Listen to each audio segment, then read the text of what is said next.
Savez-vous quel est l'un des aspects les plus insidieux du cancer du côlon? Il s'installe furtivement, discrètement, et passe souvent inaperçu pendant bien trop longtemps. Nombreux sont ceux qui ne se rendent compte que quelque chose ne va pas, avant qu'il ne soit presque trop tard. Et ce, malgré le fait que le corps envoie des signaux en permanence. Le problème? La plupart des gens ignorent ces signes ou les interprètent mal. « Oh, c'est juste quelque chose que j'ai mangé. Ça ira. Ce n'est probablement rien de grave. » Ces phrases ont coûté la vie à de nombreuses personnes. Aujourd'hui, nous vous présentons en toute honnêteté les 10 symptômes que votre corps vous envoie lorsqu'un cancer du côlon se profile à l'horizon et pourquoi vous ne devez absolument pas les ignorer. Pas d'alarmisme, pas de banalisation. Simplement, car il est important d'être clair sur une chose. Si vous connaissez ces signes avant-coureurs et les prenez au sérieux, cela pourrait littéralement vous sauver la vie. Allons droit au but. Le cancer du côlon est insidieux, car il semble au premier abord être un problème mineur. Un léger mal de ventre par-ci, un léger inconfort par-là. Rien d'inquiétant au premier abord. Mais c'est précisément là le problème. Les symptômes sont souvent non spécifiques. Cela signifie qu'ils pourraient indiquer un problème inoffensif, mais parfois ce n'est pas le cas. L'un des premiers signes que beaucoup négligent est un changement dans le transit intestinal. Qu'est-ce que cela signifie? Tout simplement, si vous souffrez soudainement de diarrhée constante ou si la constipation s'installe, même si vous ne modifiez pas réellement votre alimentation, si vous avez soudainement l'impression que vos intestins ne se vident jamais complètement, ou si la fréquence de vos visites aux toilettes change sensiblement, passant de plusieurs fois par jour à une absence totale pendant plusieurs jours. Ce ne sont pas des fluctuations normales, c'est votre corps qui essaie de vous envoyer un message. Et ce n'est pas tout. Du sang dans les selles. C'est l'un des signes avant-coureurs que beaucoup de gens ignorent, littéralement. Oh, ce sont probablement des hémorroïdes. Oui, peut-être, mais peut-être pas. Si vous voyez du sang dans vos selles, qu'il soit rouge vif ou foncé, c'est un signal d'alarme. Il peut s'agir de sang frais, mais il peut aussi être presque noir, signe de sang plus ancien, déjà digéré. Et il n'y a pas de place pour les spéculations. Si vous voyez du sang, il faut le faire examiner. Point final. Il n'y a pas d'excuse, pas d'attente. Car il ne s'agit pas de choses futiles, il s'agit de votre vie. Un autre symptôme souvent ignoré, les douleurs abdominales persistantes ou les crampes. Bien sûr, qui n'a pas un jour ou l'autre mal au ventre? Mais si la douleur revient sans cesse, si vous ressentez une pression constante dans l'estomac, si elle vous tiraille, vous pique, ou si elle est tout simplement inconfortable, cessez d'enjoliver les choses. Ce n'est pas toujours dû au stress ou à un mauvais repas. Surtout si la douleur s'accompagne de ballonnements persistants, il faut y prêter attention. Et oui, cela peut être gênant, mais c'est encore plus gênant d'entendre à un moment donné. Si vous nous aviez contactés plus tôt, on aurait peut-être pu régler le problème. Ce que beaucoup de gens n'associent pas du tout à l'intestin, une perte de poids inexpliquée. Perdre du poids soudainement, sans avoir vraiment modifié son alimentation ou fait de l'exercice, est un signal d'alarme majeur. Le corps dépense de l'énergie car un processus interne se déroule qui ne devrait pas exister. Les cellules cancéreuses ont besoin de nutriments. Elles brûlent des calories. Le corps lutte, mais on ne le remarque souvent que lorsqu'il devient visible, sur la balance, dans nos vêtements, dans le miroir. Et lorsque vous le constatez, demandez-vous « Pourquoi est-ce que je perds du poids ?» Car s'il n'y a pas de raison, c'est qu'il y a forcément une raison, mais pas une bonne. Un autre symptôme souvent ignoré, la fatigue et la faiblesse extrême. Et je ne parle pas du coup de mou habituel de l'après-midi ou de l'épuisement après une longue semaine. Je parle d'une fatigue intense qui persiste toute la journée, même après un sommeil suffisant.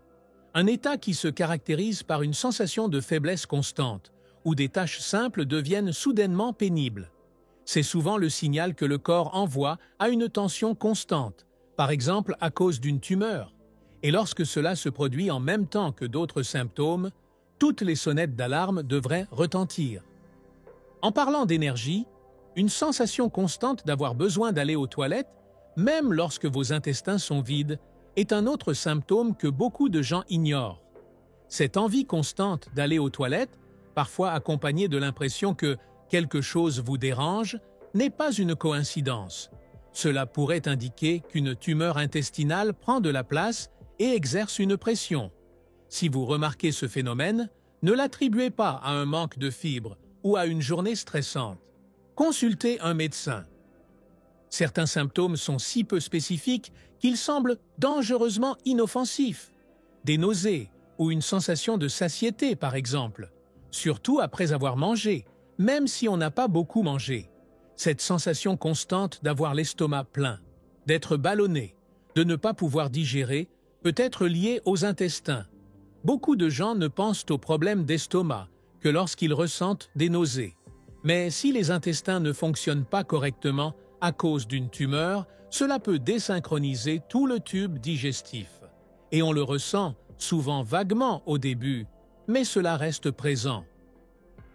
Parfois, le corps n'envoie pas de signaux d'alarme tout seul. C'est le tableau général qui compte. Si vous ressentez plusieurs de ces symptômes simultanément ou sur une période prolongée, n'attendez pas. Consultez un médecin. Personne ne rira de vous si, au final, il s'avère que ce ne sont que des polypes inoffensifs. Mais si vous tardez trop, un polype curable pourrait se transformer en un cancer potentiellement mortel. Un autre signe souvent négligé, un changement dans la forme de vos selles. Étrange? Pourtant, c'est extrêmement important. Si vos selles deviennent soudainement visiblement étroites, en forme de crayon, fines, presque comme un fil, cela pourrait signifier que quelque chose dans votre intestin rétrécit le passage. Il pourrait s'agir d'une tumeur. Il faut la faire examiner. Beaucoup de gens pensent « Eh bien, ça n'est arrivé qu'une fois ». Mais si cela se reproduit, ce n'est pas une coïncidence. Et c'est précisément de cela qu'il s'agit, de la répétition, ce qui reste, les signaux qui ne disparaissent pas. Et puis, il y a un autre symptôme qui surgit discrètement, mais impitoyablement, la carence en fer. Le cancer du côlon saigne souvent lentement, sur une longue période, pas toujours d'une manière immédiatement visible. Mais le sang est perdu, ce qui entraîne une carence en fer. Et que se passe-t-il en cas de carence en fer? Vous vous sentez faible, votre peau pâlit et parfois vous ressentez un essoufflement. De nombreux médecins se tournent alors vers des comprimés de fer sans en interroger la cause. Mais si la carence en fer ne peut être expliquée, c'est-à-dire si elle n'est pas causée par l'alimentation ou d'autres facteurs connus, il faut également envisager un cancer du côlon. Ce phénomène est souvent négligé. Et c'est précisément là le problème. Le cancer du côlon est guérissable s'il est détecté tôt. Mais il est souvent découvert bien trop tard, car nous n'écoutons pas, parce que nous ignorons les signes avant-coureurs, parce que nous pensons ne pas avoir le temps de consulter un médecin. Mais croyez-moi, le temps que vous prenez aujourd'hui peut vous donner des années. Il ne s'agit pas d'atteindre la perfection, ni de paniquer à chaque fois que vous avez mal au ventre. Il s'agit plutôt de savoir distinguer ce qui arrive de ce qui passe et ce qui reste. Ce qui reste peut être dangereux. Alors, qu'est-ce que cela signifie concrètement pour vous? Vous ne pouvez pas attendre que le problème disparaisse tout seul. Votre corps vous parle en permanence. La question est, l'écoutez-vous ou l'ignorez-vous simplement, pensant que ce ne sera pas un problème? C'est précisément cette indifférence qui explique pourquoi le cancer du côlon n'est si souvent découvert que lorsque la situation devient vraiment grave. Et c'est tragique, car il n'est pas inévitable qu'il en soit ainsi. La bonne nouvelle, c'est qu'il est assez facile d'y remédier. Pas besoin de suivre un régime compliqué, de changer radicalement de mode de vie, ni même d'être particulièrement courageux. Il suffit d'une chose, être attentif.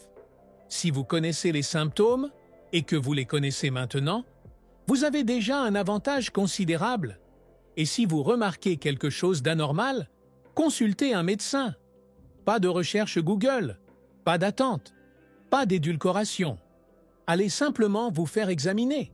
Même si cela s'avère inoffensif, c'est le meilleur résultat, non? Et encore une chose, n'attendez pas qu'on vous prescrive un examen. Beaucoup pensent que la coloscopie n'est un problème qu'après 50 ans. Faux. Le cancer du côlon est de plus en plus détecté chez les moins de 50 ans. Si vous avez des antécédents familiaux de cancer du côlon, vous devriez de toute façon faire un examen plus tôt. Mais même sans antécédents familiaux, si vous remarquez ces signes avant-coureurs et qu'ils persistent, peu importe votre âge. L'important est d'agir. Cela vous prendra un peu de temps, mais si vous ne le faites pas, cela pourrait vous coûter la vie. C'est tellement brutal. Mais savez-vous ce qu'il y a de si puissant là-dedans? C'est entre vos mains. Vous pouvez décider vous-même si vous regardez ou non, si vous prenez vos responsabilités ou si vous laissez simplement le temps passer. Vous n'êtes pas impuissant. Il vous suffit de décider. Alors fais-le, regarde, écoute ton corps.